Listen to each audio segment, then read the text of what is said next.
क्या पढ़ रहे थे हम लोग? वर्ड व्यवस्था।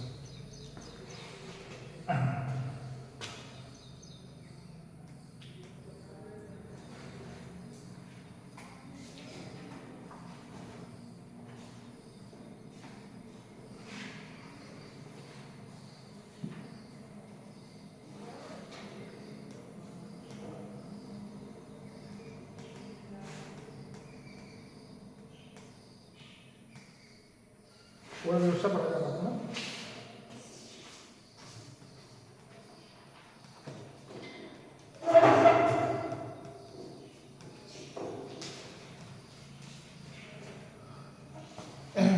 वर्ड व्यवस्था में जैसे कल हमने आपको बताया था कि वर्ड का अर्थ क्या होता है। वर्ड का अर्थ क्या होता है? रंग, बताया था ना, रंग। रंग की अगर हम बात करें तो जैसे वर्ड में कितने वर्ड होते हैं? चार वर्ड होते हैं। आगे ब्राह्मण, क्षत्रिय, वैश्य और शूद्र। ठीक। अब ये कहता है कि वर्ड का अर्थ होता है रंग। तो पहले तो इनको रंग के आधार पर ही इनको दिया गया कि इनका रंग श्वेत है,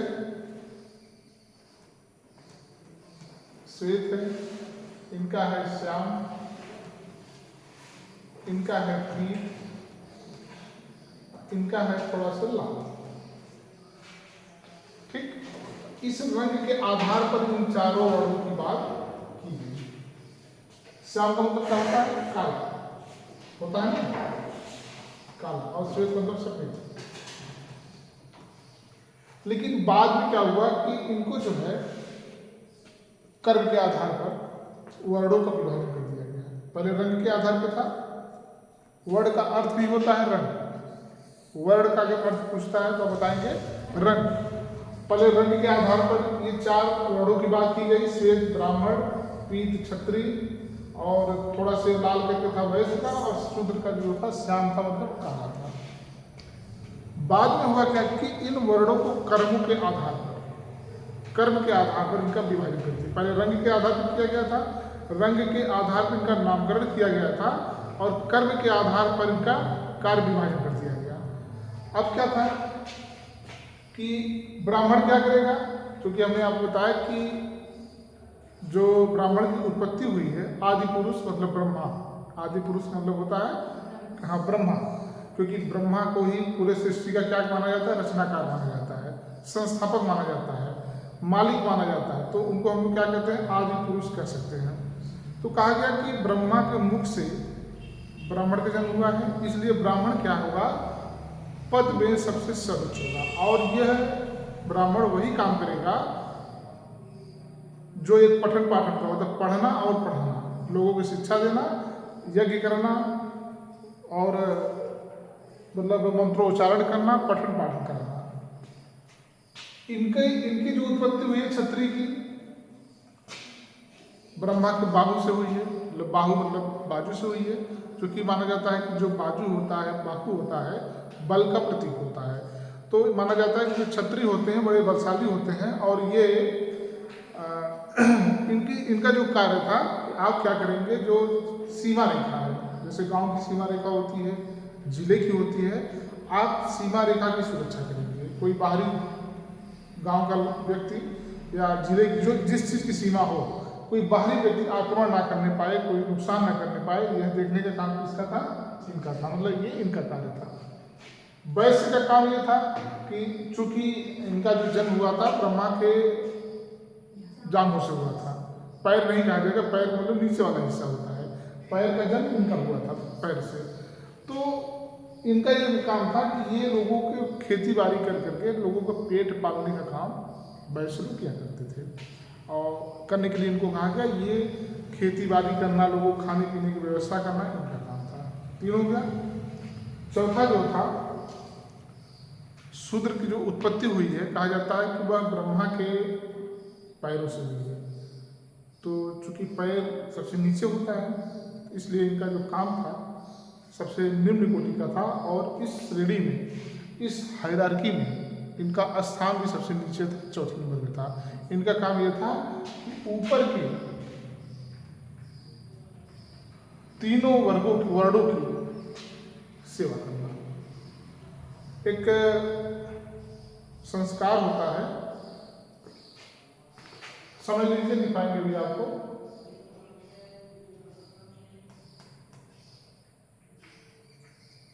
यज्ञोपवीत, इसे कहते हैं जनेऊ संस्कार। ठीक, ये जनेऊ संस्कार या यज्ञोपवीत संस्कार केवल इन तीन वर्णों को ही अधिकार था करने का, शूद्रों को ये अधिकार नहीं था। तो कभी कभी इसीलिए इन तीनों को मिला के हम क्या करते हैं, द्विज। जब द्विज की बात आए तो द्विज में शूद्र नहीं आता है। अगर आपसे कोई पूछता है कि द्विज का क्या मतलब है, क्यों इन तीनों को मिला के द्विज कहा जाता है, तो आप यही बताएंगे कि इन तीनों को जनेऊ संस्कार करने का अधिकार था, इसलिए इन तीनों को मिला करके द्विज कहा जाता है। और चूंकि शूद्र को जनेऊ संस्कार या यज्ञोपवीत संस्कार करने का अधिकार नहीं था, इसलिए शूद्र को अलग रखा गया। अब कभी कभी दो चीजें हैं, हमने आपको एक बार बताया था, द्विज जो होती है ये पर्यायवाची किसकी किसकी होती है? हाँ, और दांत होता है। ठीक, और ये तीन मतलब ये तीन स्तर से द्विज के बारे में बात करता है। तो समझ में आया इतना आपको कि वर्ण व्यवस्था में यही चीजें जब कर्म के आधार पर, कार्यों के आधार पर बंटवारा हो गया, तो धीरे धीरे यही हमारे यहाँ बहुत कई 100 सालों तक ये व्यवस्था चलती रही। कब तक?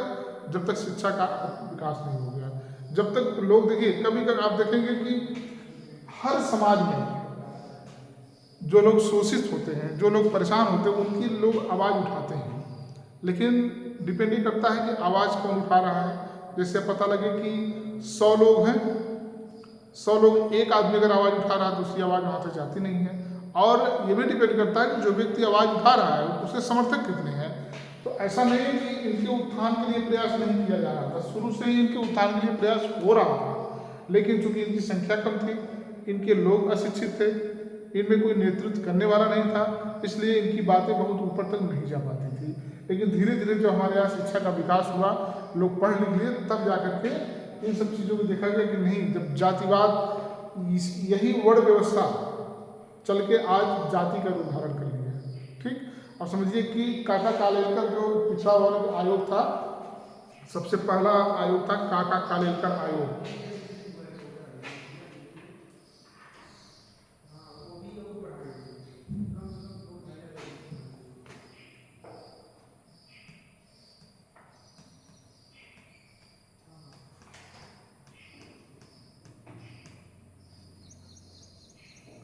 इसका नाम सुने थे हम लोग? 1953 ये प्रथम आयोग है।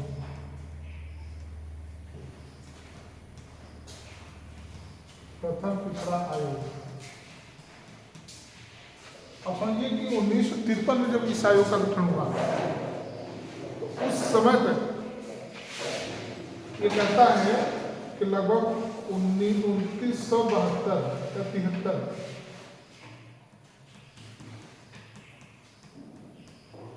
कितना 2973 जाती है। कब? 1953 में। सोचो आप कि इन 4 वर्णों से कितनी जातियां हो गई, मतलब कि 75 साल पहले लगभग 3000 जातियां। ठीक, फिर एक आयोग बनता है,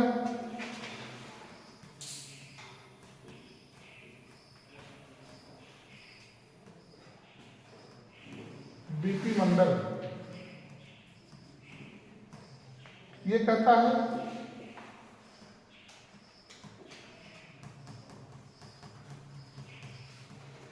3738 जातियाँ।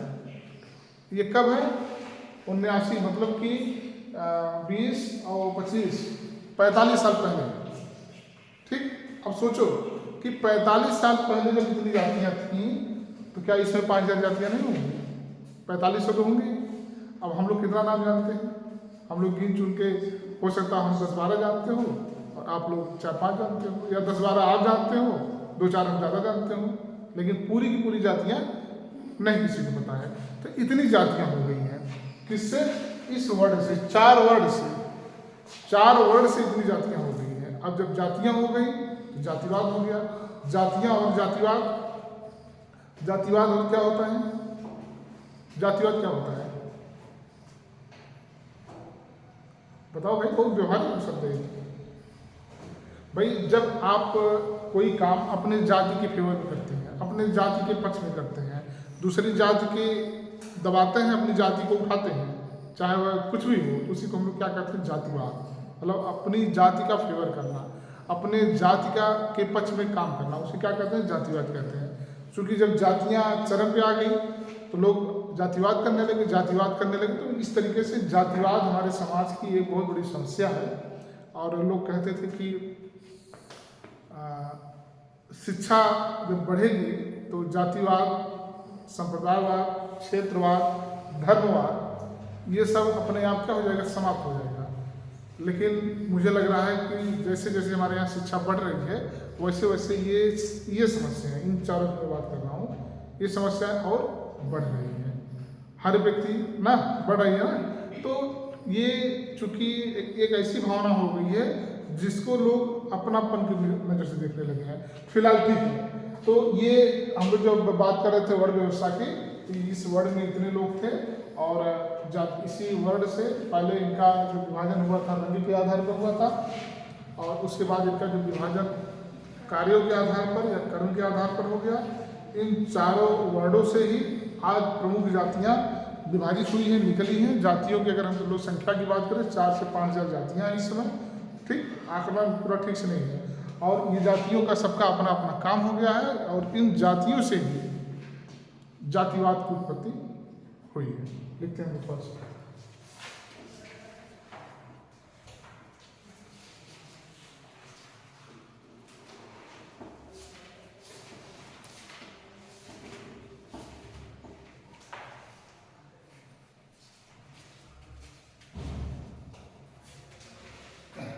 क्या लिखे थे कल आप?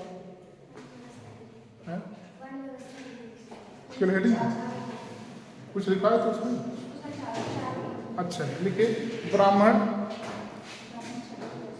हो गया। अच्छा, लिखाएंगे अब। अच्छा ठीक है, आगे लिखिए ब्राह्मण की उत्पत्ति। हो गया ये सेंटेंस बताओ जरा एक मिनट।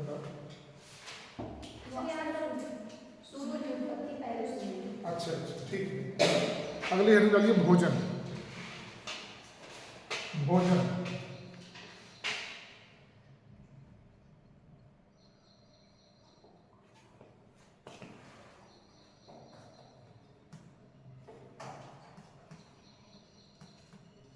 भोजन देखिए,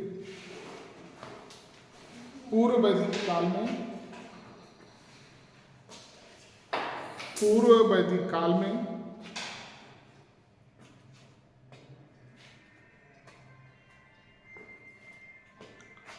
आर्य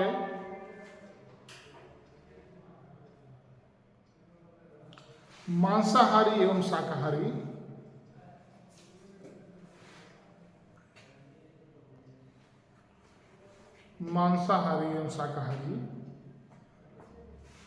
दोनों प्रकार के भोजन करते थे।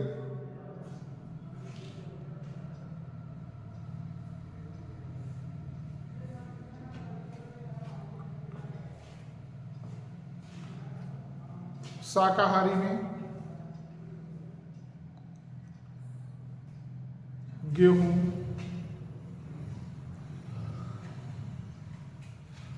दूध,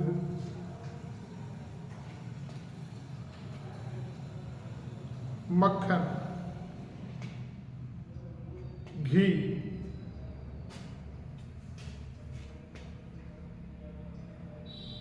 आदि का प्रयोग किया जाता था।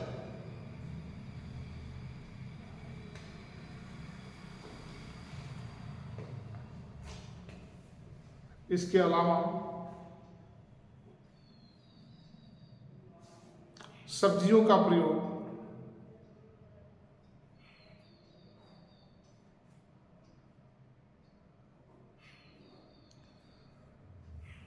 ये लोग करते थे।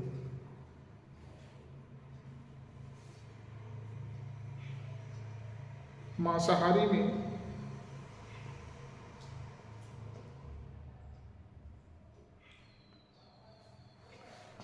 भेड़ और बकरी, भेड़ और बकरी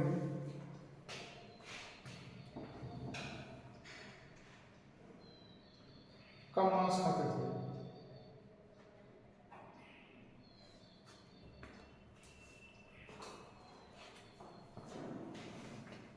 सोमरस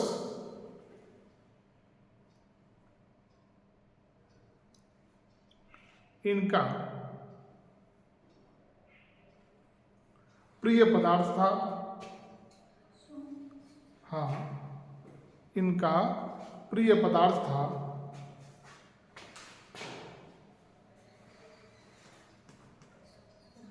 जिसका सेवन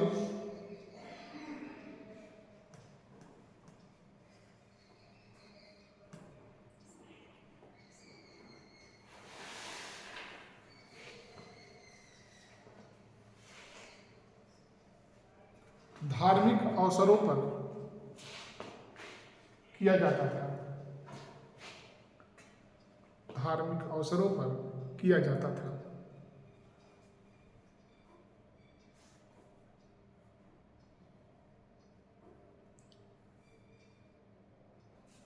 क्या होता सोमरस भाई?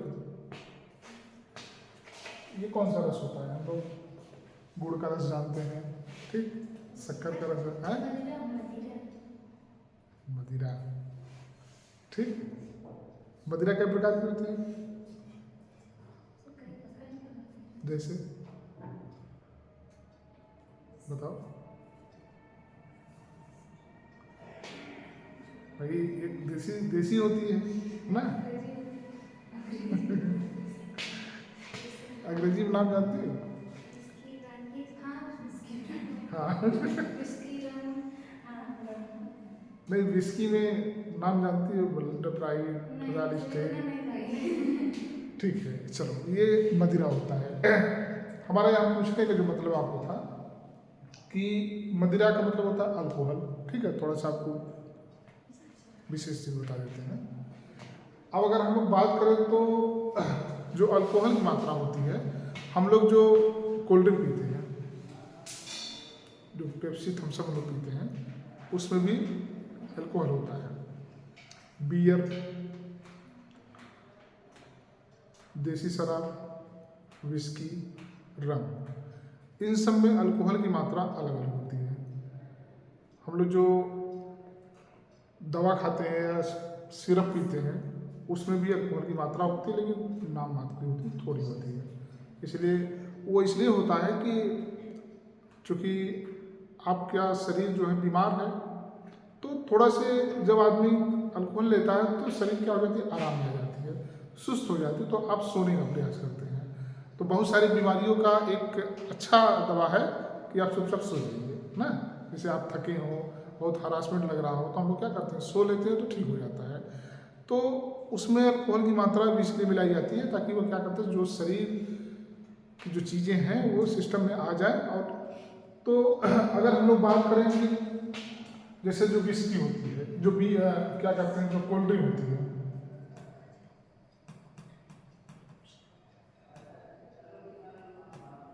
कोल्ड ड्रिंक, इसमें होता है लगभग लगभग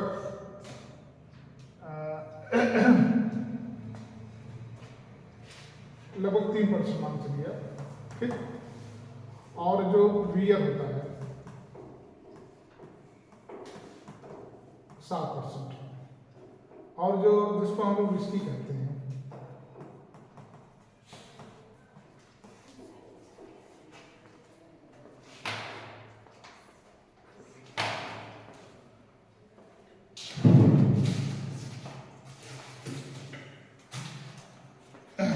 इसमें 42%,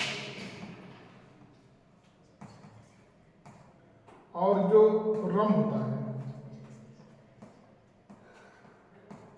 ये लगभग के आसपास है, लगभग मतलब थोड़ा सा आगे पीछे होगा, पॉइंट में होगा, तो मैं आपको लगभग दिखा दे रहा हूँ।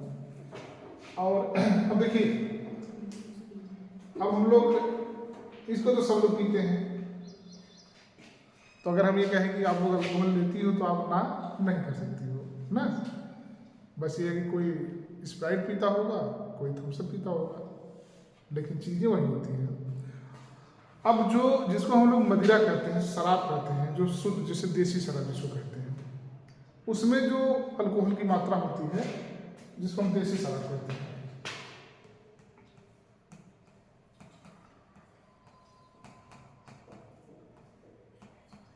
ये 36% से शुरू होती है।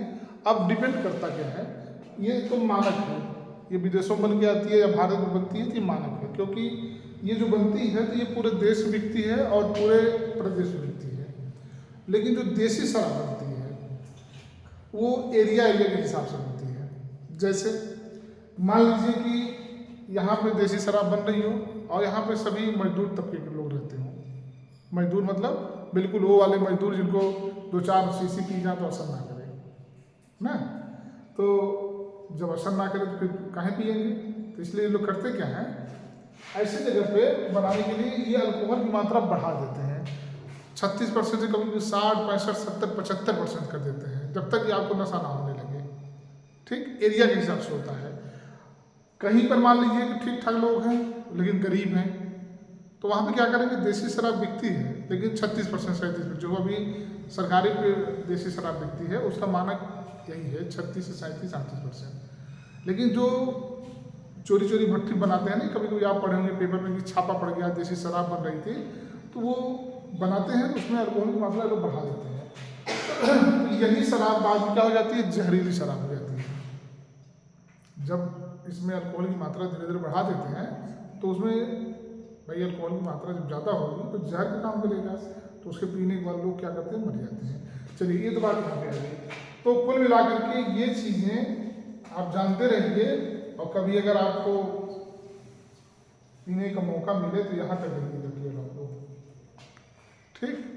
अगर डायरेक्ट यहाँ से यहाँ आ जाएंगे तब क्या होगा, तब ये सब ना तो आप चल पाएंगे, फिर आप नशे में आ जाएंगे, फिर आपको सूट नहीं करेगा। नहीं तो धीरे धीरे पहले आप कोल्ड ड्रिंक पीजिए, फिर यहाँ आइए, ठीक। लेकिन आना नहीं है, आप लोग यहीं रहिए क्योंकि मैं भी यहीं हूँ, यही सही है, ठीक। 2 महीने का रहता है, गर्मी में हम लोग पीते हैं। तो कुल मिलाकर के ये अल्कोहल की मात्रा की बात होती है। ये सोमरस जो होता था इनके समय में, मदिरा, उस समय तो अंग्रेजी शराब थी नहीं, बियर भी नहीं थी, तो ये मदिरा था। उस इसका शुद्ध नाम मदिरा है। शराब, दारू, ये वो तो नाम बाद में दिए गए हैं, लेकिन इसका जो शुद्ध नाम क्या है, मदिरा, मदिरा पान। ये एक तरीके से कि जैसे आनंद के लिए इसका प्रयोग किया जाता था, मनोरंजन के लिए। जैसे गीत संगीत, जब आजकल में जो राजा महाराजा के यहाँ गीत संगीत हुआ करता था, जैसे शादी विवाह हम लोग के फंक्शन होता है ना, तो उसमें क्या रहता है, फ्री रहता है कि आप पी सकते हैं। तो उस समय क्या था, जो धार्मिक अवसर आता था, कब, पूर्व वैदिक काल में धार्मिक अवसर पर सोमरस का प्रयोग किया जाता था, अल्कोहल का प्रयोग किया जाता था। आगे लिखिए।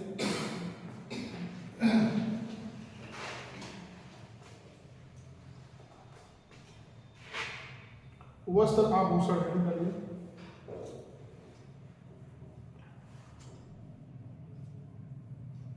वस्त्र आभूषण,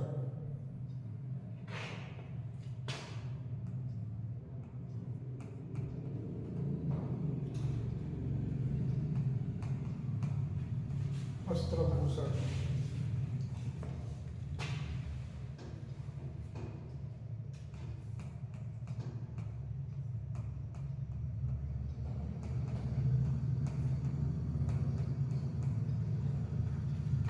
देखिए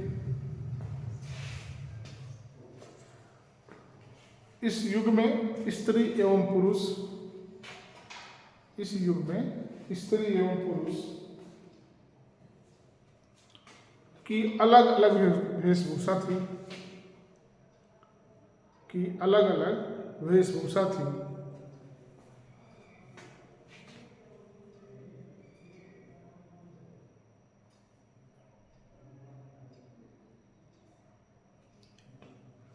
ऊपर के वस्त्र को, ऊपर के वस्त्र को अधिवास कहा जाता था और नीचे के वस्त्र को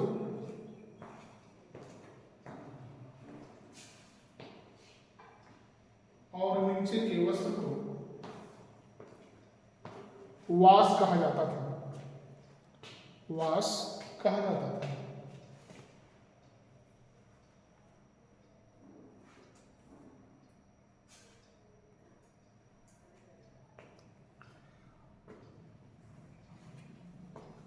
आभूषण का प्रयोग,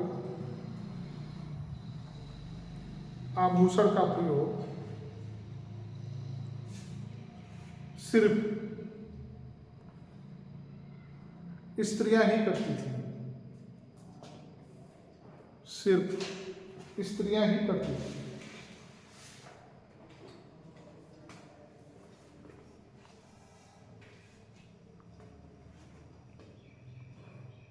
अगला हेडिंग बोलिए, मनोरंजन के साधन।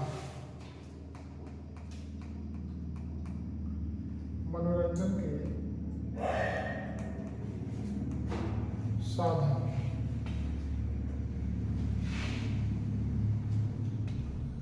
लिखिए, रथ दौड़, रथ दौड़,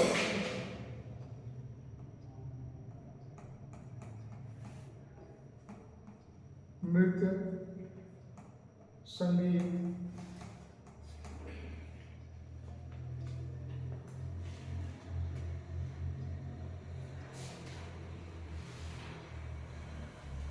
एवं शिकार,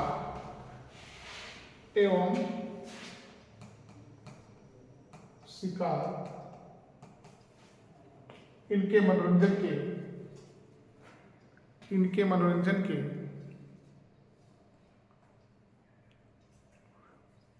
प्रमुख साधन थे।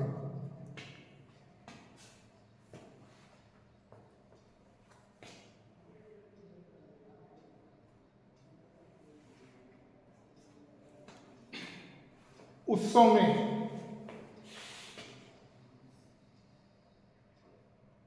स्त्री और पुरुष, उत्सव में स्त्री और पुरुष दोनों नृत्य कला में भाग लेते थे, नृत्य कला में भाग लेते थे।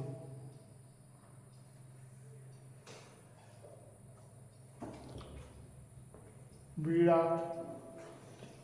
वीणा, बांसुरी, ढोल, शंख,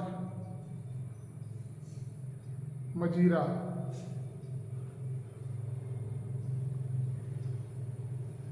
इत्यादि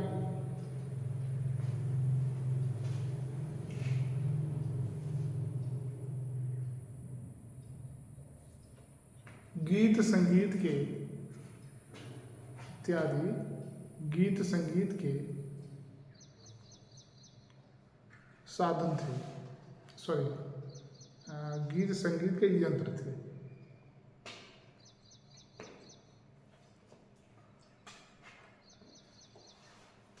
ठीक, ये अभी हम लोग सामाजिक स्थिति पहला पढ़े हैं। दूसरी हेडिंग रहेगी राजनीतिक, पहला क्या लिखा था? सामाजिक जीवन की सामाजिक दशा, सामाजिक स्थिति। ठीक है, दूसरा लिखिए।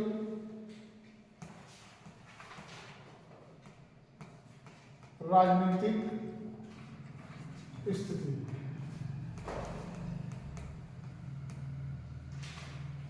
राजनीतिक स्थिति लिखिए। आर्यों को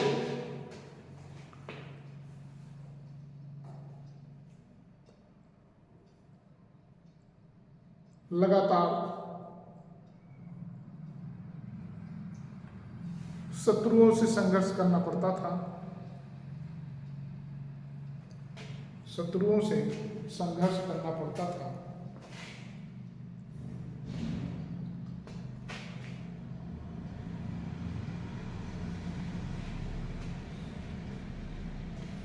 इसलिए इन्होंने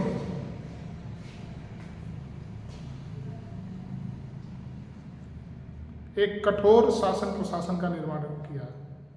इस समय इसलिए इन लोगों ने एक कठोर शासन प्रशासन का निर्माण किया।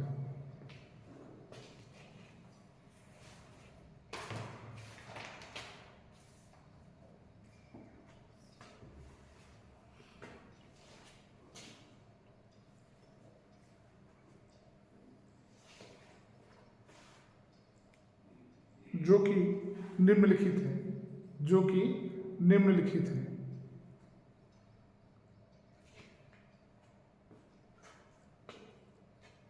नंबर 1 हेडिंग डालिए। ऐसे पॉइंट भी लिखा दे, क्या पॉइंट भी लिखिए।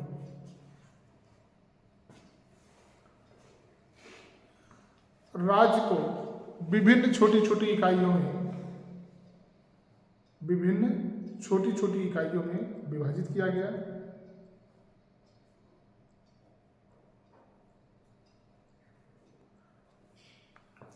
जिससे कि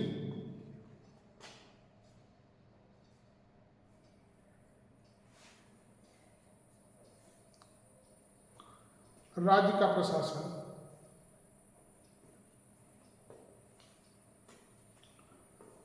उचित ढंग से किया जा सके, उचित ढंग से किया जा सके।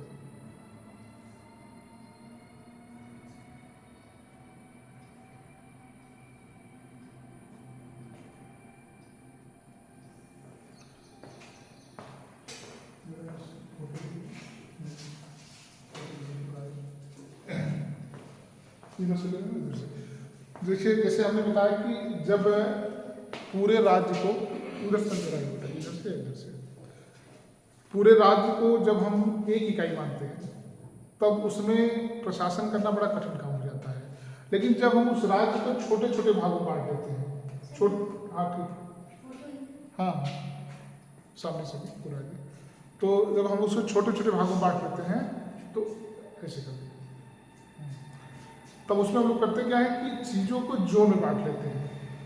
क्या करते हैं? जोन में बांट लेते हैं। जब हम जोन में बांट लेते हैं तो उसका प्रशासन करना आसान हो जाता है। जैसे देखिए, हमने आपको बताया था कि उत्तर प्रदेश में कितने जिले हैं? 75। अब इन 75 को 18 मंडल में क्यों बांटा गया है? भाई अगर 75, जैसे समझिए आप कि 75 जिला है, अब अगर हम उसको 18 मंडल बांट लेंगे तो एक जिले, मतलब एक मंडल में लगभग 4 से 5 जिले आते हैं, 3 भी आते हैं एवरेज मान के लिए। तो अब समझिए कि अगर जैसे मुख्यमंत्री हमारे यहाँ कितने हैं? 1 है, ठीक, जो मुख्य सचिव है 1 है, जिलाधिकारी कितने हैं? 75, समझिए चीजों को, और मंडलायुक्त कितने हो गए? 18। अब ये समझिए कि मुख्यमंत्री को अगर आपके 75 जिले का रिपोर्ट देना हो, 75 जिले की रिपोर्ट अगर जानी हो, तो अगर डीएम के ऊपर अधिकार दिया जाएगा तो कितने डीएम इसके पास जाएंगे? 75 जाएंगे। तो उसके पास इतना टाइम है? नहीं है। तो कहा कि एक काम करो, 75 डीएम मिल करके इन 18 लोग को रिपोर्ट देंगे। भाई अपने अपने मंडलायुक्त को, जैसे जो इलाहाबाद का मंडल है, इसमें आपका कौन जिला आता है? इलाहाबाद, प्रतापगढ़, कौशाम्बी। ठीक, 3 जिले के डीएम क्या करेंगे, इलाहाबाद, प्रतापगढ़, कौशाम्बी, ये 3 और फतेहपुर 4 आता है। ये 4 जिले के डीएम क्या करेंगे, इलाहाबाद के मंडलायुक्त को रिपोर्ट कर देंगे। तो अब क्या हुआ कि 4 जिले की न्यूज आपको एक आदमी के पास आ गया। अब ये मुख्यमंत्री के पास ये लोग क्या करेंगे, ये 18 लोग जाएंगे देंगे मुख्य सचिव को, मुख्य सचिव फाइल ले जाएगा, मुख्यमंत्री को देगा। तो अब क्या हुआ कि मंडल के हिसाब से होगा, जैसे अगर इन 4 जिलों में कोई दिक्कत आती है तो उसका जिम्मेदार कौन होगा, इलाहाबाद का मंडलायुक्त होगा। तो उसी तरीके से उस समय भी चूंकि उस समय जो आर्यों, चूंकि आर्य बाहर से आए थे तो उनके ऊपर शत्रुओं का खतरा ज़्यादा था। तो शत्रु का खतरा ज़्यादा था, तो ये लोग अपने शासन व्यवस्था को सुदृढ़ किए थे, दृढ़ कर लिए थे, कठिन कठोर कर लिए थे। तो इन लोगों ने इसके लिए किया क्या कि ऐसा करते हैं, डिवाइड कर देते हैं। नेहा को बता दिया गया कि आपको पूरा कैंपस देखना है, कुछ होता तो जिम्मेदारी आपकी होगी। स्वाति को बोल दिया गया कि नहर के उस पार की जिम्मेदारी आपकी है ना। ऐसे क्या होता था, एक राजा है, पूरे का मालिक होता था, लेकिन राजा ने क्या किया कि सेक्टर वाइज, जोन वाइज, इकाई वाइज बांट दिया और वहाँ पर एक एक मुखिया को कह दिया कि इसकी जिम्मेदारी आपको है। तो इस तरीके से क्या हो गया, प्रशासन करना आसान हो जाता है ना। भाई हम आप कोई बिजनेस करते हैं तो 2 चीज़ है, अगर आपको कोई बिजनेस करना है, आप अकेले बिजनेस करेंगे तो आप उतना ही काम करेंगे जितना एक व्यक्ति की क्षमता है। हो सकता है आप 2 व्यक्ति की क्षमता कर सकते हैं, बहुत आप मेहनती होंगे, बहुत आप परिश्रमी होंगे, बहुत आपके अंदर पैसा कमाने की ललक होगी, लालच होगी, तो आप 1 या 2 का हिस्सा काम कर सकते हैं, लेकिन 3 आदमी के हिस्से का काम आप नहीं कर सकते, चाहे वह मेहनत का काम हो चाहे कोई काम हो। तो इसमें आप दिमाग लगाइए। जैसे मान लीजिए कि आपको करना क्या है, आपको जैसे सपोज करिए कि आपको मेडिकल की दवा बेचनी है, आप MR हैं, मेडिकल रिप्रेजेंटेटिव, ठीक। तो अब क्या करेंगे, आप अगर अकेले इलाहाबाद से दौड़ेंगे तो 2 चक्कर लगाने के बाद आप थक जाएंगे, 5-6 हॉस्पिटल आप डील करेंगे। तो आप क्या करिए कि उस चीज़ को बांट दीजिए, आप उस चीज़ को आप बांट के 4 लोगों में कर दीजिए। तो जो काम आप 4 हॉस्पिटल में जाते थे, एक व्यक्ति 4 हॉस्पिटल में जाकर के प्रेजेंट करता था, अब 4 व्यक्ति हो गए, 4 चौक 16 हो गया, उनको बांट दीजिए, 64 हो गया। ऐसे ऐसे कितना हो जाएगा। अब आपके पास, आप अकेले हैं, लेकिन यहाँ से आपने इसका प्रयोग किया और 64 लोग की कमाई आपके पास आ रही है। आप अभी तक आप अकेले जाते थे, अब आप आराम से भी हो गए। और पैसा क्या हुआ कि जो अगर आप दौड़ के जाते थे, जैसे आप 4 हॉस्पिटल को डील किए, चलिए आप 400 रुपये कमा लिए, ठीक।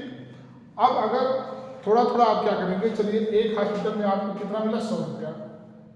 अब आप क्या करेंगे कि दिमाग अगर आप लगाएंगे तो एक हॉस्पिटल से आप 50 रुपये ही मार्जिन लेंगे, और जो ये 4 जगह आप जा रहे थे, अब ये हो गया 40 जगह, ठीक।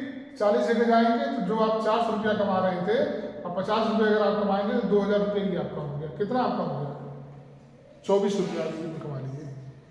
भाई अगर आप 100 रुपये कमा रहे हैं, हॉस्पिटल में जा रहे हैं, ऐसे समझिए आप कि मैं मोहनगंज जा रहा हूँ, 100 रुपये हमको मिल रहा है। हम क्या करेंगे कि आप दोनों लोग को बोल देंगे कि एक काम करो कि आप दोनों लोग बारी बारी से जाओ, हम आपको 50 रुपया देंगे, हम आपको 50 रुपया देंगे और 50 रुपये आप हमको दीजिएगा। तो हम कुछ नहीं किए, फिर भी हमको 50 रुपये मिल गया और आपको भी 50 रुपये मिल गया, आपको एक काम मिल गया। तो आज 2 लोग को हमने भेजा, कल 8 लोग को भेजेंगे, 20 लोग, ऐसे ऐसे क्या होता है, बड़ी एक कंपनी खड़ी हो जाती है। तो क्या होता है, आप बैठे रहते हैं और पैसा आपके खाते में आता रहता है। जैसे मोबाइल का रिचार्ज पता है, जियो कंपनी है या कोई कंपनी है मोबाइल की, उसने एक बार चीज़ों का क्या किया, प्रचार प्रसार करके आप तक पहुंचा दिया। अब उसको कुछ नहीं करना है, अब वो आपका डाटा खत्म होगा, आप खुद ही छटपटा के रिचार्ज करवाएंगे। आपका रिचार्ज खत्म होगा, आप खुद ही दुनिया भर का फ़ोन लगाएंगे, भैया जल्दी रिचार्ज करो, मेरा काम नहीं चल पा रहा है, ठीक। कुछ नहीं उसको करना है, वो ऐसी ललक आपके अंदर लगा दिया है कि आप बिना डाटा के, बिना रिचार्ज के रह ही नहीं सकते हैं। तो अब क्या करना है, वो कुछ नहीं करना है, डेली का डेली पैसा आ रहा है ना। तो ये भी एक बिजनेस से क्या होता है, तरीका होता है। तो इसी तरीके से प्रशासन का भी ये तरीका होता है, हम आपको जिम्मेदारी दे दिए, टेंशन मुक्त हो गए। टेंशन मुक्त मतलब उतनी टेंशन नहीं है कि स्वाति और नेहा में झगड़ा हो गया तो चले झगड़ा छुड़ाएं, ठीक। इनमें हमारा काम क्या है, जो बड़ा काम रहेगा वही मेरे पास आएगा। तो जो दुनिया भर के 10 काम, 10 समस्याएं, 20 समस्याएं रोज की राजा के पास आती थी, वो कितनी आएगी, महीने में 1 या 2 आने लगी, तो राजा भी फ्री हो गया। छोटी छोटी चीज़ें वहीं पे निस्तारित कर ली जाती थी।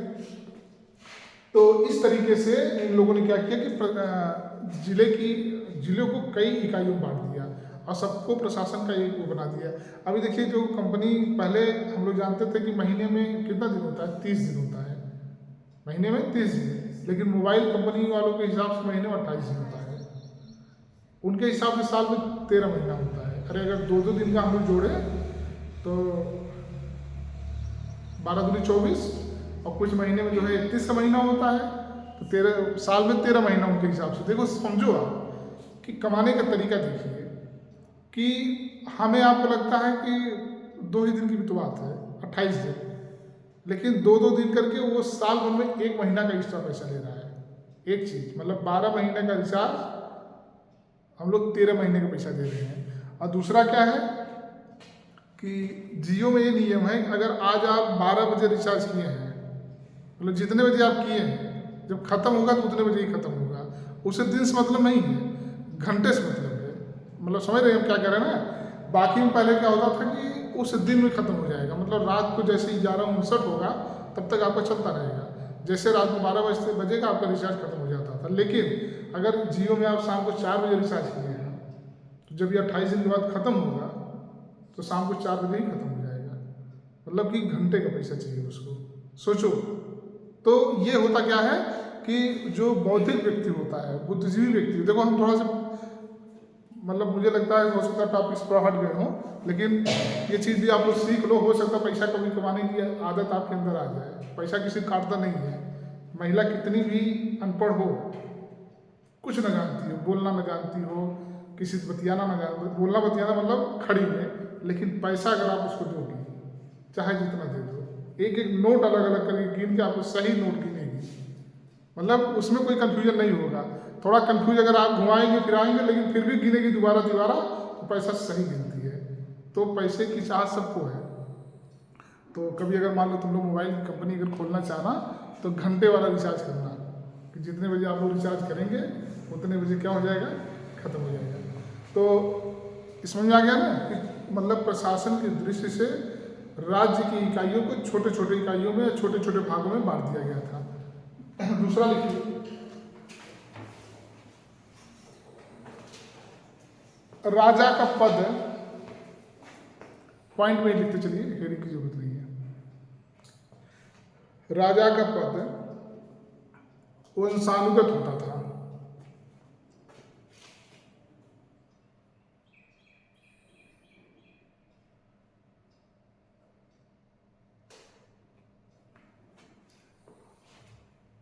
और राजा अपनी प्रजा की रक्षा करता था। राजा अपनी प्रजा की रक्षा करता था।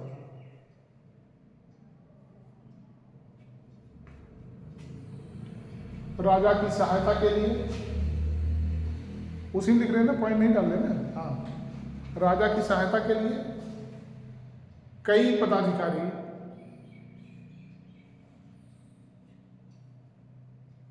एवं सेनानी नियुक्त होते थे।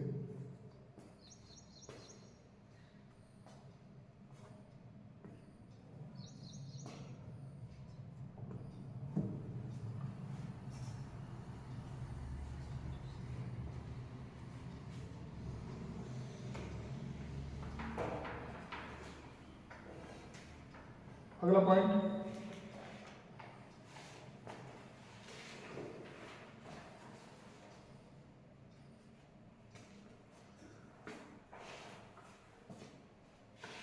प्रशासन में राजा की सहायता के लिए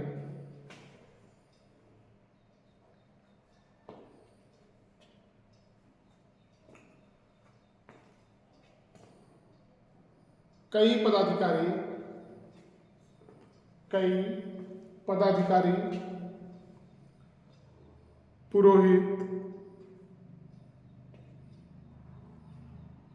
सेनानी एवं ग्रामीण व्यक्ति होते थे।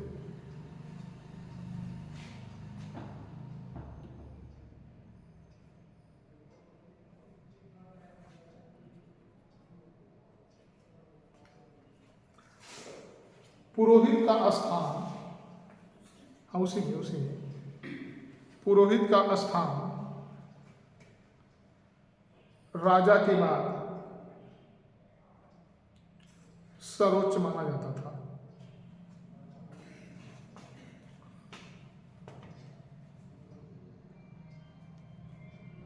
अगली हेडिंग डालिएगा, मतलब उसी में है।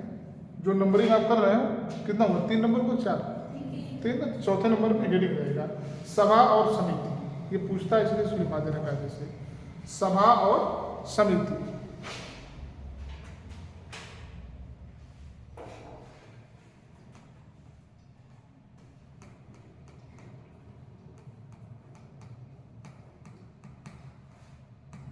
लिखिए, ऋग्वेद में सभा और समिति का उल्लेख मिलता है।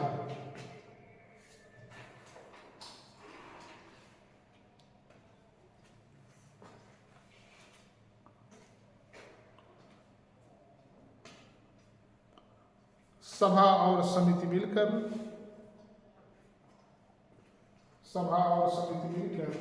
राजा को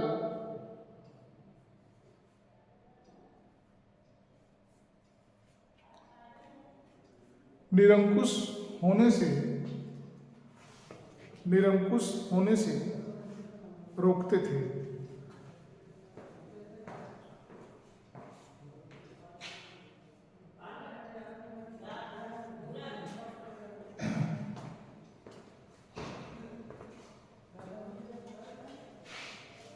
सभा एक गांव की परिषद थी, लिख लीजिए, हम समझा रहे हैं।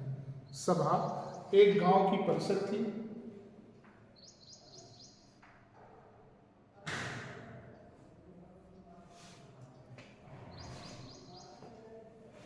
जैसे कि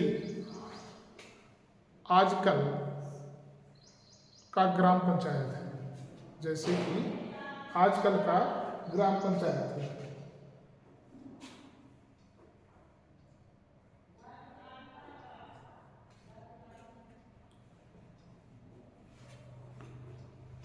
और समिति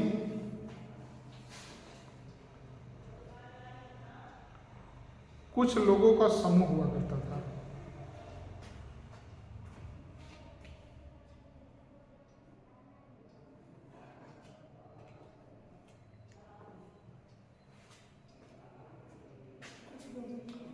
समूह हुआ करता था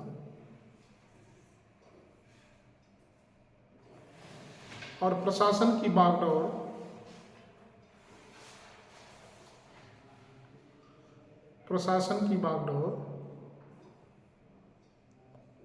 समिति के हाथों में ही होती थी।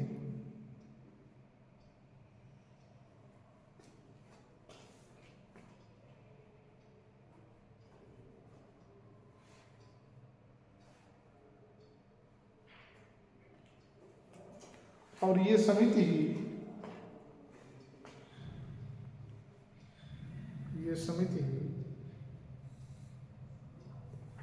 राजा के कार्यों पर नियंत्रण रखती थी।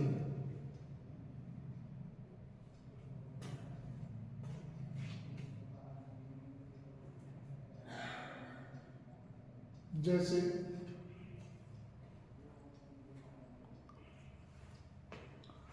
राजा का चुनाव,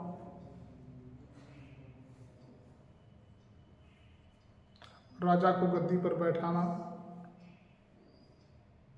और उतारना,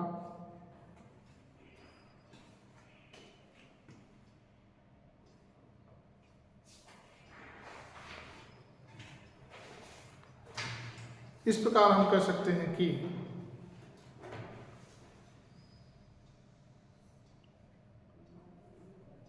समिति ही राज्य का संचालन करती थी।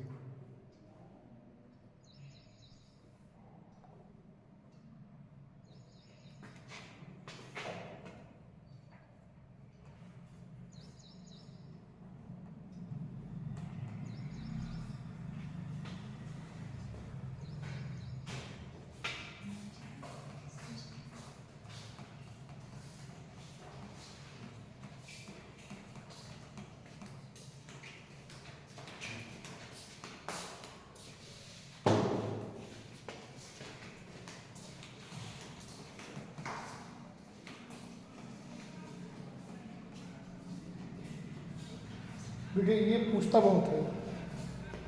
ठीक, हमने आपको इसलिए लिखा दिया कि ये पूछता, जिसे कभी कभी आपको ऐसे लिख देगा कि सभा और समिति को स्पष्ट करें। सभा और तो तुरंत आपका दिमाग कहाँ जाएगा, ऋग्वेद में। इसमें होता क्या था कि अभी हमने आपको पढ़ा कि जो राजा था वो क्या था, वंशानुगत होता था। ठीक, इसका वंशानुगत मतलब क्या होता है? हाँ, ठीक, वंश के हिसाब से चलता रहता है। तो चूंकि ये क्या हो जाते हैं, निरंकुश हो जाते हैं। जैसे होता क्या ना, इनको कहा, जैसे भाई अगर अभी आपको फिक्स हो जाए कि आपको अधिकारी बनना तय है, तो आप पढ़ाई करने आएंगे? नहीं पढ़ेंगे, बनना ही है। चाहे जैसे बने, चाहे योग्य अधिकारी बने चाहे अयोग्य बने, कुर्सी तो मिलनी है। तो ये लोग जब जानते थे कि वंशानुगत चल रहा है, हमारे आज पिता राजा हैं तो राजा हमको बनना है, तो ये लोग क्या हो जाते थे, निरंकुश हो जाते थे। मतलब ये किसी को कुछ समझते नहीं थे। तो इन राजाओं पर नियंत्रण लगाने के लिए उसमें ऋग्वेद में 2 समितियां बनाई गई। ठीक, एक को कहा जाता है सभा और एक कही जाती है समिति। जो सभा होती थी वह गांव की परिषद थी, मतलब कि गांव-गांव के लोग जो थे एक एक सभा के सदस्य हुआ करते थे। और जो ये समिति हुआ करती थी जनता का समूह था, मतलब कि उस समय की जितनी जनता सबको मिला करके समिति कहा जाता था। चूँकि ये लोग करते क्या थे कि राजा को निरंकुश होने, इनका काम दिया गया था कि जब राजा निरंकुश हो जाएगा या राजा पर नियंत्रण लगाने के लिए, कि राजा अपना काम ठीक से करे, उस पर अंकुश लगाने के लिए समिति को अधिकार दिया गया था। कैसे? ये क्या करता था, राजा का चुनाव कराने लगा, राजा का चुनाव कराने लगा। किसको गद्दी पे बैठाना है, किसको गद्दी पे से उतारना है, इस समिति के लोग करते थे। तो अब क्या हुआ, लोगों में डर पैदा हो गया कि अगर हम ठीक से काम नहीं करेंगे, मेरे ऊपर कोई अंकुश नहीं, मतलब निरंकुश हो जाएंगे, तो ये समिति के लोग क्या करेंगे, हमको गद्दी पर से उतार के दूसरे को बैठा देंगे। तो ये लोग एक तरीके से क्या करते थे, गांव की एक पंचायत हुआ करती थी, जैसे छोटी मोटी समस्याओं को ये लोग क्या करते, दूर कर देते थे। कौन? सभा के लोग। ये गांव की परिषद थी। और जो समिति थी वह जन सभा थी, या जन मतलब लोगों की समिति थी। इसमें सभी लोग उसमें शामिल थे। तो समिति ही उस समय का प्रशासन को नियंत्रित करती थी। प्रशासन इसी के हाथ में था। जैसे भाई आप समझो ना कि जैसे जिसको जब आप चाहें कुर्सी पे बैठाएं, जब चाहें आप उतार दें। तो कुर्सी पे बैठा व्यक्ति भले है, लेकिन काम कौन कर रहा है? आप कर रही हैं। जो उनको बैठाया वो कर रहा है। तो इसलिए वो राजा क्या करते थे, अपने कर्तव्यों का निर्वहन करते थे, अपने कामों को सुचारू रूप से करने का प्रयास करते थे। और जो निरंकुश की आदत उनकी थी वो धीरे धीरे क्या हो गई, खत्म हो गई थी। ये सभा और समिति बहुत महत्वपूर्ण योगदान उसमें निभाया, किसमें? ऋग्वेद काल में। अगली हेडिंग लिखिएगा, न्याय व्यवस्था। हेडिंग डाल दीजिए, न्याय व्यवस्था।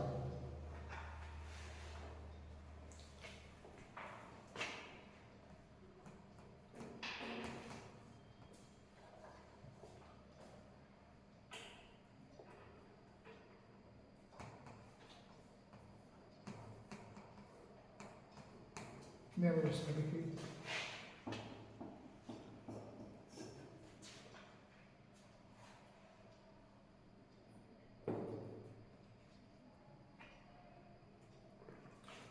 इस काल में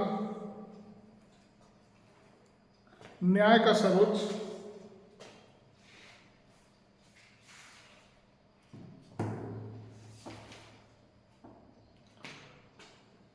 राजा होता था।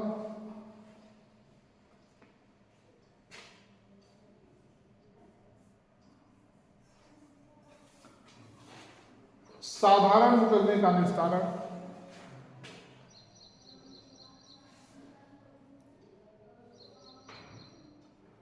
घर का मुखिया, मुकदमे का निस्तारण, घर का मुखिया,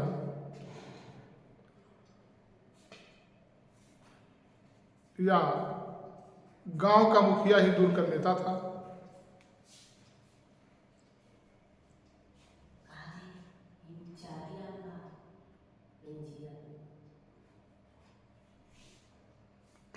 और बड़े बड़े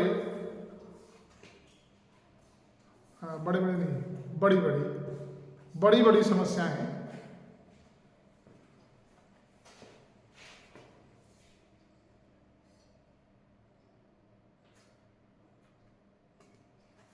राजा के पास जाती थी।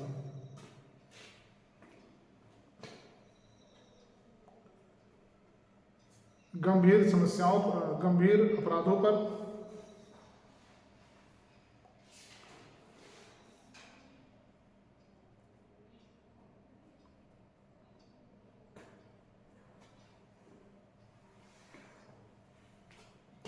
मृत्युदंड का प्रावधान था। मृत्युदंड का प्रावधान था। इसलिए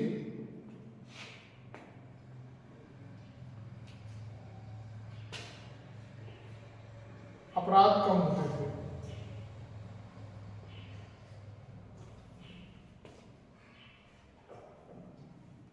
अगली हेडिंग डालिएगा, तीसरी होगी ना, आर्थिक स्थिति।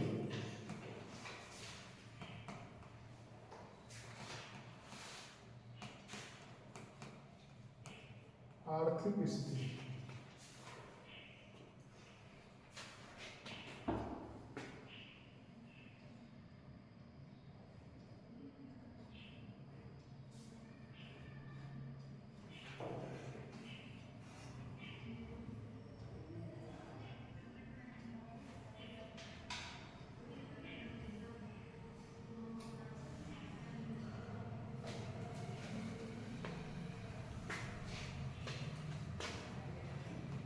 पशुपालन बड़ा हो गया है, चलिए मैं साथ में लिखा रहा हूँ आपको। पशुपालन,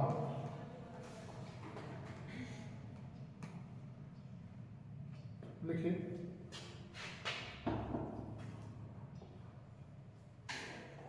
गाय, भैंस, भेड़, बकरी,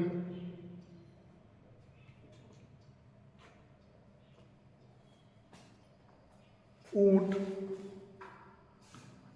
हाथी, घोड़ा, कुत्ता,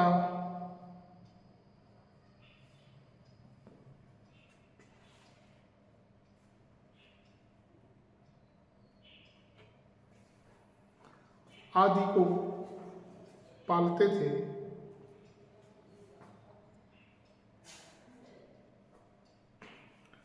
और गाय को पूजनीय माना जाता था।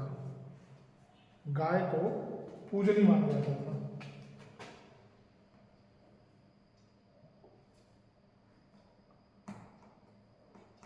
दूसरा, कृषि।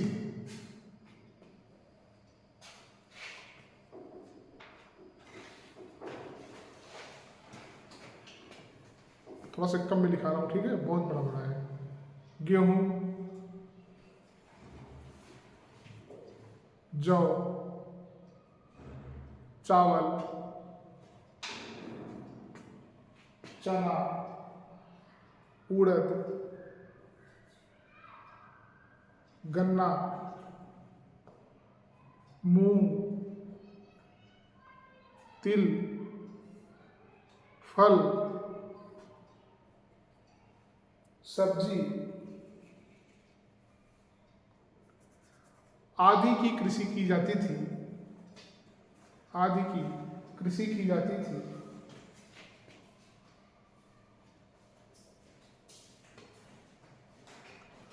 और कुआं तथा तालाब से,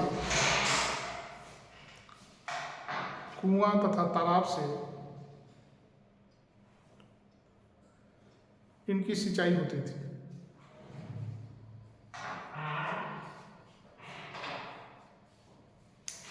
कहीं आप बार बार घुमा रहे हो, बंद करो।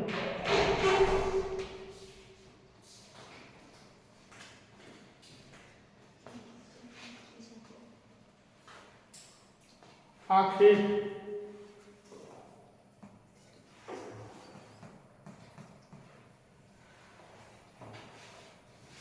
आखेट, ये कुआं से कैसे सिंचाई होती थी? कुआं से सिंचाई देखी हो? अभी भी होती है? देखी हो नहीं? देखी भी नहीं हो?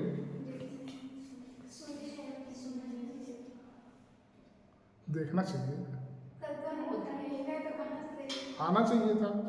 चल ठीक है। तालाब, और पहले क्या था, कुआं से एक चमड़े का वो होता था, जैसे हाँ उसका नाम अलग अलग होता है, और 2 बैल में उसको सिस्टम से बना कर मतलब एक साथ में उसे कम से कम 20 बाल्टी पानी या और भी ज़्यादा आता था। और सोचो कि यहाँ से अगर एक डला में भी अगर आपका खेत होता था तो सिंचाई का वही साधन था। आज तो हमारे यहाँ क्या है, समरसेबुल लगा है, हम लोग बटन दाबते हैं, पाइप लगाते हैं, ठीक। पहले सोचिए कैसे होती थी सिंचाई, कि पहले जमीन से जो उसको हम लोग नारी कहते हैं, बरहा कहते हैं, वो बनाया जाता था, और एक दिन तो पानी पहुँचने में लगता था। भाई मिट्टी भी पानी सोखती थी, जैसे यहाँ से पानी अगर एक डला तक ले जाना है आपको, तो पानी लगातार आप गिराते रहेंगे तो मिट्टी भी तो सोखती है, तो पूरा का पूरा दिन लग जाता था पानी पहुँचने में, और आधा दिन लग जाता था खेत को भरने में। ये होता था। अभी क्या है, कुछ नहीं है, पाइप हम लोग लगाते हैं, तुरंत बटन दाबते हैं, पानी वहाँ पहुँच गया और फटाक से सब कुछ हो गया। तो पहले कितनी मेहनत होती थी, उसमें लोग कितने लोग कुआं में गिर जाते थे, और उससे बड़ा जो पकड़ के खींचना, जो जैसे जब बैल उसको खींचते थे तो उस पानी वाले को पकड़ के यहाँ पे खींचना बड़ा कले का काम था। थोड़ा सा अगर आप मिस्टेक करते हैं तो बैल जैसे मुड़ता था, अगर आप नहीं खींच पाए तो सीधा वो चला जाता था। मतलब बड़ा रिस्की काम था कुल मिला करके उस समय। चूँकि देखिए साधन और संसाधन दोनों कम थे, वही एक रास्ता है। भाई अभी आप लोगों ने पढ़ा कि जो खेती हुआ करती थी कैसे होती थी, पहले वो लकड़ी और पत्थर के हथियार औजार बनाए जाते, हाथ से खींच खींच की खेती होती थी। फिर क्या हुआ, है हल बनाया गया तो उसको व्यक्ति खींचने लगा। फिर क्या हुआ, बैल से खिंचवाया जाने लगा। फिर धीरे धीरे क्या हुआ, ये साधन और संसाधन बढ़ते गए। तो अभी क्या है, ये साधन और संसाधन हमारे बढ़ते गए हैं, तो इसलिए कुआं वाली सिंचाई क्या हो गई है, समाप्त हो गई है। तो अभी देखिए नहर में पानी आता है, कुछ नहीं, लोग लेके जाते हैं जनरेटर, वहाँ पर मशीन लगा देते हैं, पाइप लगा देते हैं, 1 घंटे 2 घंटे पूरा पानी खींच कर खेत भर के वापस चले जाते हैं ना। अब सोचिए कि वही काम अगर स्वाति के घर उतना दूर है, स्वाति खेत नहर के इस पार होता, तो जो खेत आप 3 घंटे 4 घंटे में भर ले रही हो, वो 2 दिन आपको लगता। भाई वहाँ से पानी आता, पता लगे पानी पहुँचा तब तक कोई बीमार हो गया, बैल बीमार हो गया, पता लगा दिन भर आया हुआ पानी बेकार हो गया। तो ये बड़ा कठिन काम उस समय था, तब भी लोग इतने मेहनती थे। देखिए होता क्या कि मेहनती का मतलब ये है कि जब आपको ज़रूरत पड़ेगी, जैसे अभी अगर आपको नौकरी करनी है, नौकरी लेनी है, तो आपको मेहनत करना पड़ेगा, चाहे पंखा चले या ना चले, ठीक, पढ़ना पड़ेगा, क्योंकि आपको पता है कि बिना पढ़े नौकरी नहीं मिलने वाली है। या तो फिर जैसे वो डीजे वाले बाबू वाला था नहीं, 69,000 में डीजे बजाता था, और 69,000 में 150 में 142 नंबर पा गया, पेपर पा गया एक दिन पहले। तो जितना हम लोग 2 साल 3 साल पढ़ते हैं वो 2 घंटे में पढ़ लिया। तो ये हुआ कि नहीं, तुम जानते हो क्या, तो यही का है तुम्हारे तरफ का, ये जो KL पटेल थे वही उसको करवाए थे। तो उससे मीडिया वाले आए, धर्मेंद्र पटेल उसका नाम था, दूसरी रैंक पूरे प्रदेश में उसकी थी, और जो पहली रैंक थी वो भी आशा पटेल की थी, वो भी इलाहाबाद की थी, वो भी उसी गैंग की थी। इन लोग से मीडिया वाले आके पूछे, इन लोग को ना अपने प्रदेश की राजधानी पता था, ना प्रदेश के मुख्यमंत्री, कुछ भी नहीं पता था। कैसे पता होगा, जब रात को डीजे बजाना है तो प्रधानमंत्री के नाम जानने क्या मतलब है, मुख्यमंत्री जानने क्या मतलब है, उसको तो ये देखना है नया गाना कौन सा लॉन्च हुआ है, किस गाने में अच्छा डांस होने वाला है, किस गाने, मतलब तो वो देखेगा ना, उसको क्या पता मुख्यमंत्री क्या है, कौन अखिलेश है, कौन योगी है, क्या, कोई मतलब नहीं। आए पूछे तो नहीं बता पाया, लेकिन ठीक है नहीं बता पाया, नहीं बता पाया। अब ये तो बात की बात होगी। अब हमें आपको अगर नौकरी करना है तो हमें आपको मेहनत से पढ़ना पड़ेगा। सेम वही चीज़ें थी कि मेहनत उसमें कितना भी लोगों को करना पड़ता था, लेकिन अगर उनको अपने परिवार को पालना था, कृषि करना था, तो मेहनत उनको करना पड़ता था। क्यों? क्योंकि साधन और संसाधन दोनों का अभाव था। तो उस समय इस तरीके की कृषि होती थी और सिंचाई कुआं और तालाब के माध्यम से की जाती थी। अगली रीत आ गई आखेट, हो गया। आखेट मतलब क्या होता है? शिकार करना। आखेट मतलब क्या होता है? शिकार करना। लिखिए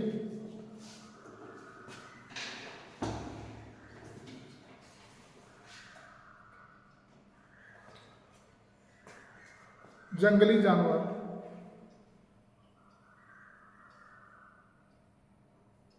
और खतरनाक पशुओं का शिकार का आखेट किया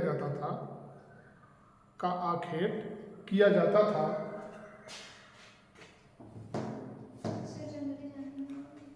खतरनाक पशुओं का आखेट किया जाता था।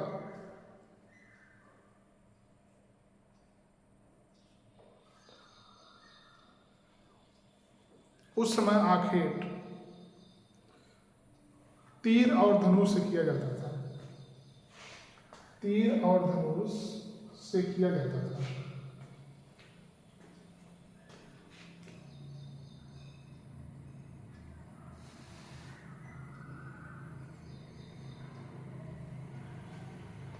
अगले हेडिंग डालिए, उद्योग धंधे एवं व्यापार।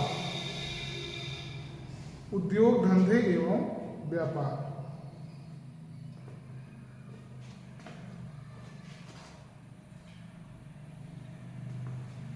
देखिए, आर्यों का प्रमुख उद्योग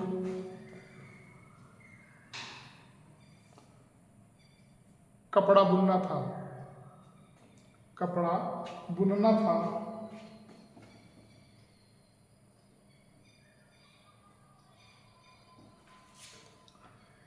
स्वर्णकार, शिकारी, धोबी, नाई, जुलाहा,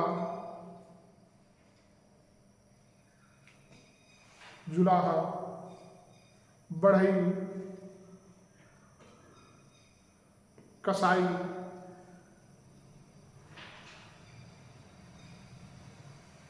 कुम्हार, चटाई बनाने वाले, चटाई बनाने वाले, टोकरी बनाने वाले,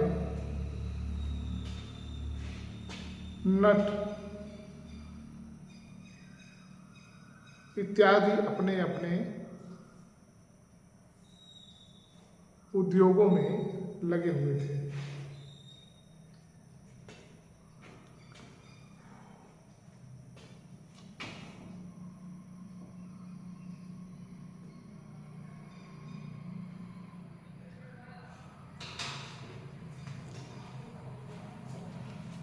इसमें जितना नाम लिखवाया हूँ सबका व्यवसाय मालूम है आपको? सबका मालूम होगा ना? हाँ,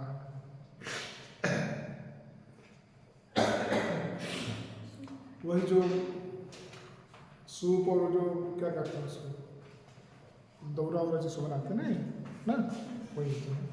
तो ये उस समय ये लोग थे और सबके अपने अपने व्यापार, अपने अपने धंधे, जैसे भी हमने आपको बताया, नाई, कसाई, जुलाहा, सबके अपने अपने कार्य थे। ये सारे लोग अपने अपने कार्य में, अपने उद्योग धंधे में लगे हुए थे। पैराग्राफ चेंज करिए। व्यापार,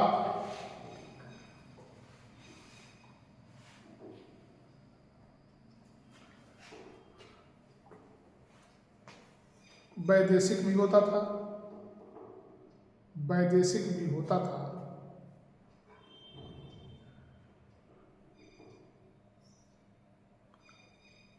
व्यापार करने वाले को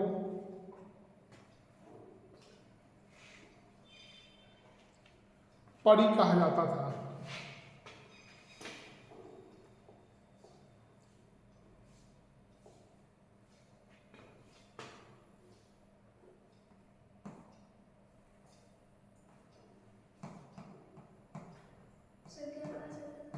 पड़ी, ऐसे कहा जाता था, पड़ी कहा जाता था। इसमें व्यापार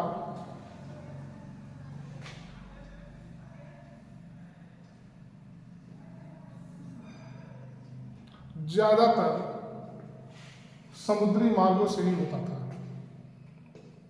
ज्यादातर समुद्री मार्गों से ही होता था।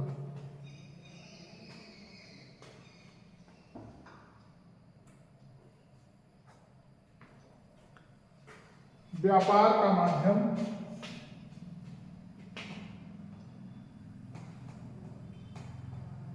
विनिमय था। व्यापार का माध्यम विनिमय था। व्यापार में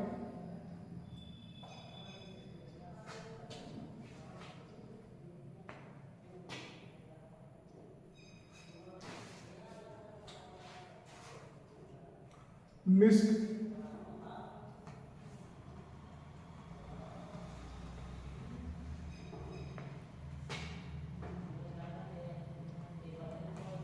क्रीड़ाल शतमन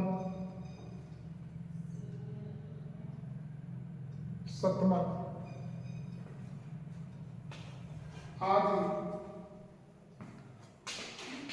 आदि स्वर्ण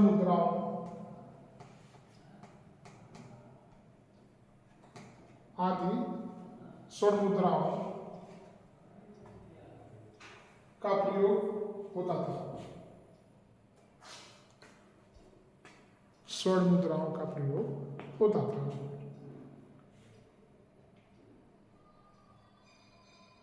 ब्याज पर ऋण देने की प्रथा प्रचलित थी। ब्याज पर ऋण देने की प्रथा प्रचलित थी।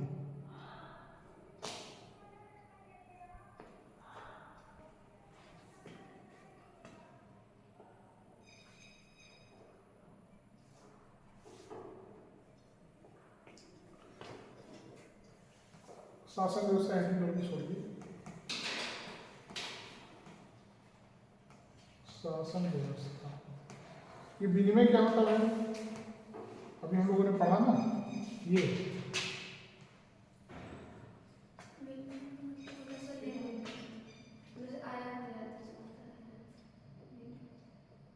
ठीक से बताओ, मतलब अच्छे से बताओ, सही बताओ।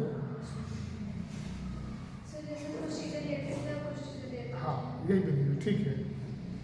जैसे हम लोग करते क्या है कि जो हमारे पास नहीं है हम आपसे लेते हैं, जो आपके पास नहीं है उसको देते हैं, ठीक। उसमें पैसे की बात नहीं आती है, इसमें सामान का विनिमय होता है।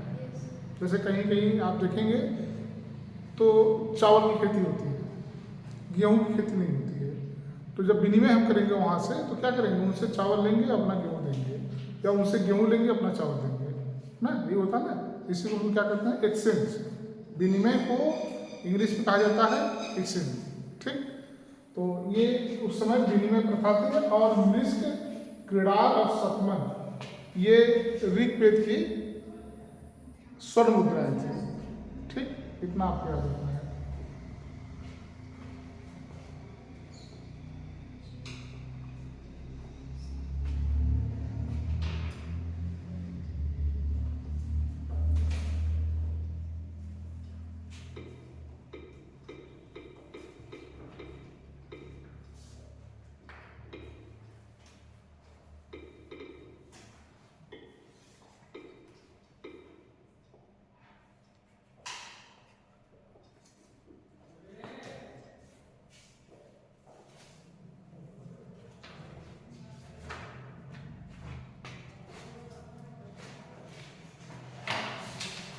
Thank you.